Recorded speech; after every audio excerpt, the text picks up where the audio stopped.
అందరికీ నమస్కారం. నీ సహజ స్థితిలో ఉండు భగవాన్ శ్రీ రమణ మహర్షి బోధనలు పుస్తక పఠనం 22వ రోజుకి స్వాగతం. పుస్తకంలోని 2వ భాగం ఆత్మవిచారము శరణాగతిలో 3వ అంశం ఆత్మవిచారము కొన్ని అపోహలు. తర్వాతి భాగం విందాం. భగవాన్, అట్లా అయితే హృదయం శరీరంలో ఒక చోట ఉన్నదని ఎట్లా అనగలం? శరీరంలో దానికి ఒక స్థానం కల్పించడం అంటే భౌతికమైన పరిమితులను దేశకాలాతీతమైన దానికి విధించటమే కదా? అది నిజమే. హృదయం యొక్క స్థానాన్ని తెలుసుకోగోరే వ్యక్తి తాను దేహాన్ననో దేహంలో ఉన్నాననో భావించుకుంటాడు. ఆ ప్రశ్నని నీవిప్పుడు అడిగినప్పుడు నీ శరీరం ఒక్కటే ఇక్కడ ఉంది, నీవెక్కడ నుండో మాట్లాడుతున్నాన్ని అంటావా? కాదు కదా. నీ భౌతిక ఉనికిని నీవు అంగీకరిస్తావు. ఈ దృక్పథం నుంచే భౌతిక దేహానికి సంబంధించిన వివరణను ఇవ్వడం జరుగుతుంది. వాస్తవానికి శుద్ధ చైతన్యం అవిభాజ్యం. దానికి అంగాలు లేవు, రూపం లేదు, పార్శ్వాలు లేవు, లోపల బయట అంటూ ఏమీ లేదు. శుద్ధ చైతన్యం హృదయం, అన్నిటికీ నిలయం. దాని వెలుపల కానీ దానికి భిన్నంగా కానీ ఏమీ లేదు.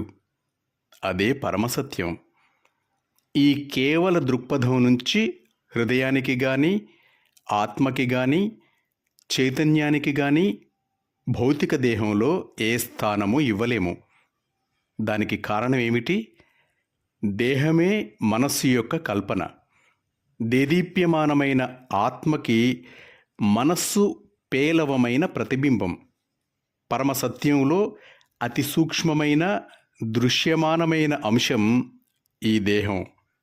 అటువంటి దానిలో ఒక చిన్న స్థానంలో సర్వము తనలోనే ఉన్న దానిని ఎట్లా బంధించగలం? కానీ ఇది ఎవ్వరికీ అర్థం కాదు. వారెంతసేపు భౌతిక శరీరం గురించే, ప్రపంచం గురించే ఆలోచించగలరు. ఎక్కడో హిమాలయాలకి ఆవల ఉన్న నా స్వదేశం నుంచి ఈ ఆశ్రమానికి వచ్చాను అని అంటావు. కానీ యథార్థం అది కాదు. నువ్వు సర్వాంతర్యామి అయిన ఆత్మవే. అటువంటప్పుడు రావడం కానీ పోవడం కానీ ఏ కదలికైనా కానీ ఎట్లా సాధ్యం? ఎప్పుడూ ఉండే చోటే ఉన్నావు నువ్వు. కదిలింది నీ శరీరమే. ఒక చోటు నుండి మరొక చోటుకి ఆశ్రమానికి చేరుకునేదాకా కదల్చబడింది. ఇదే అసలు సత్యం. ప్రపంచంలో తాను సంచరిస్తాననుకునే వ్యక్తికి ఇదంతా కల్పితంగా అనిపిస్తుంది. మామూలుగా అర్థం చేసుకునే వారి స్థాయికి దిగి హృదయానికి శరీరంలో ఒక స్థానం ఉందంటూ చెప్తాం. మరి హృదయ కేంద్రం అనుభవం అయితే అది ఛాతీలో ఒక చోట ఉన్నట్టు తెలుస్తుందని మీరన్న మాటలని ఎట్లా అర్థం చేసుకోవాలి స్వామి? హృదయం శుద్ధ చైతన్యమని, దేశకాలాతీతమని ఆ కేవల దృక్పథం అర్థం చేసుకోగలిగితే మిగిలిన వాటినన్నిటినీ సరిగ్గా అర్థం చేసుకోగలుగుతావు.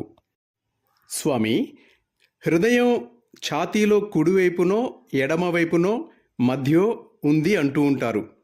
ఇన్ని భిన్నాభిప్రాయాలుంటే దాని గురించి ధ్యానం చేయటం ఎట్లా స్వామి? నువ్వున్నావు, అది వాస్తవం. ధ్యానం చేసేది నీవు. నీ గురించి, నీలో నువ్వెక్కడుంటే అక్కడే అది కొనసాగాలి. నీ బయట కాలేదు కదా. ధ్యానానికి కేంద్రం నీవే. అదే హృదయం. దానికి భౌతికమైన దానితో తాదాత్మ్యం కల్పిస్తే సందేహాలు వస్తాయి. హృదయం అన్నది ఏదో ఊహ కాదు, ధ్యానం చేయవలసిన పదార్థము కాదు. ధ్యానానికి స్థానం అదే. ఆత్మ ఒక్కటే ఉంది. నువ్వు దేహాన్ని, ప్రపంచాన్ని హృదయంలోనే చూస్తావు. దానికి భిన్నంగా ఏదీ లేదు. కాబట్టి అన్ని ప్రయత్నాలు దానిలోనే ఉన్నాయి. అహంవృత్తి హృదయ కేంద్రం నుంచి ఉదయిస్తుంది అన్నారు మీరు. దాని మూలాన్ని అక్కడ అన్వేషించాలా స్వామి? నీ దేహంలో నేను అనేది ఎక్కడ ఉదయిస్తుందో కనుక్కోమన్నాను. ఛాతీకి కుడివైపున ఉన్న హృదయం నుంచి ఉద్భవించి అందులోనే లీనమైపోతుందనటం కూడా సరికాదు. సత్యానికి హృదయం అన్నది మరో పేరు. అది శరీరం లోపల కానీ వెలుపల కానీ లేదు. ఉన్నదానికి లోపల వెలుపల అంటూ ఏమీ లేదు. ఉన్నదల్లా అదొక్కటే.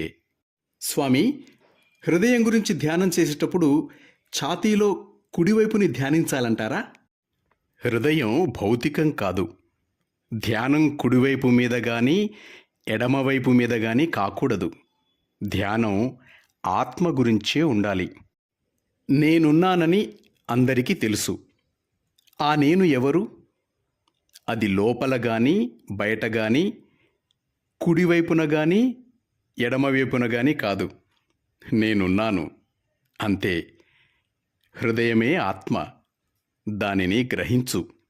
తరువాత నీకే తెలుస్తుంది. హృదయం ఎక్కడ ఉందో తెలుసుకోవాల్సిన అవసరం ఏమీ లేదు. నువ్వు ఆత్మని అన్వేషిస్తూ ఉంటే అది చేసే పని అది చేస్తుంది. స్వామి, ఉపదేశ సారంలో హృదయంలో ఉండటమే ఉత్తమమైన కర్మ, భక్తి, యోగం, జ్ఞానం అన్నారు.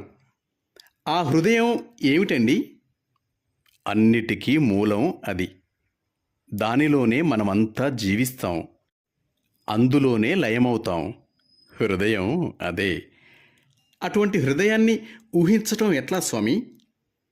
దేనినైనా ఎందుకు ఊహించాలి? నేను ఎక్కడి నుంచి ఉదయిస్తుందో దానిని చూడాలి. అన్ని జీవరాశులకి సంబంధించిన భావాలు ఎక్కడి నుంచి ఉదయిస్తాయో అదే హృదయం అంటే. దానికి సంబంధించిన వర్ణనలన్నీ మనస్సు కల్పించేవే. భగవాన్, వేరువేరు రంగులు కల 6 అంగాలు ఛాతీలో ఉన్నాయని, అందులో హృదయం అనేది 2 వేళ్ల వెడల్పున కుడివైపుగా ఉంటుందని అంటారు. కానీ హృదయానికి రూపం లేదని అంటారు. అటువంటప్పుడు హృదయానికి ఒక రూపం ఊహించుకొని దానిపై ధ్యానం చేయాలా అండి? కాదు. నేనెవరిని అన్న అన్వేషణ అవసరం. గాఢ నిద్రలోనూ జాగ్రత్త అవస్థలోనూ ఉండేది ఒకటే. కానీ మేల్కొని ఉన్నప్పుడు దుఃఖము, దానిని వారించే యత్నము ఉంటాయి. నిద్ర నుండి మేల్కొనేదెవరని అడిగితే నేను అంటావు. ఈ నేనుని గట్టిగా విడవకుండా పట్టుకోమని నీకు చెబుతున్నాను. ఇది చేస్తే నిత్యమైనదేదో నీకు సాక్షాత్కరిస్తుంది. ఈ నేను గురించి విచారణ జరగాలి. హృదయ కేంద్రం గురించి ధ్యానం కాదు చేయాల్సింది. లోపల బయట అంటూ ఏమీ లేదు. ఉంటే రెంటికి ఒకే అర్థం ఉంది, లేకపోతే ఏమీ లేదు. అయినా హృదయ కేంద్రంపై ధ్యానం చేసే అభ్యాసం కూడా ఉంది. అది అభ్యాసమే గాని విచారణ కాదు. హృదయంపై ధ్యానం చేసే వాళ్ళకే మనస్సు తన వ్యాపకాలను చాలించి నిశ్చలమైనట్టు తెలుస్తుంది. మిగిలిన కేంద్రాలపై ధ్యానం చేసేవారికి అది తెలియదు. వాళ్ళు మనస్సు తన వ్యాపకాలను ప్రారంభించిన తరువాతనే అంతకు పూర్వం నిశ్చలంగా ఉంది అని గ్రహిస్తారు. ఆత్మ దేహంలో ఎక్కడ ఉందని అనుకున్నా ఆ ఆలోచన ప్రభావం వల్ల ఆ స్థానంలోనే ఉన్నట్లు అనిపిస్తుంది. ఏమైనా ప్రేమమయమైన హృదయమే ఉదయిస్తూ సమసిపోతూ ఉండే నేనుకి, అంటే అహంకారానికి శరణాలయం. హృదయం బయట లోపల ఉంటుందని అన్నా పరమసత్యం ఇదే. అది లోపల కానీ బయట కానీ లేదు. ఈ లోపల బయట అనేవి శరీర సంబంధాలు. శరీరం మనస్సు యొక్క కల్పన. హృదయమే అన్నిటికీ మూలం, ఆది అంతం. హృదయం ఆకాశమే, రూపం కాదు. అదే సత్యానికి వెలుగు. మాస్టర్స్, పుస్తకంలోని 2వ భాగం ఆత్మవిచారము శరణాగతిలో 4వ అంశం శరణాగతి గురించి రేపు విందాం. అంతవరకు సెలవు తీసుకుంటూ మీ నవీన్, వరంగల్.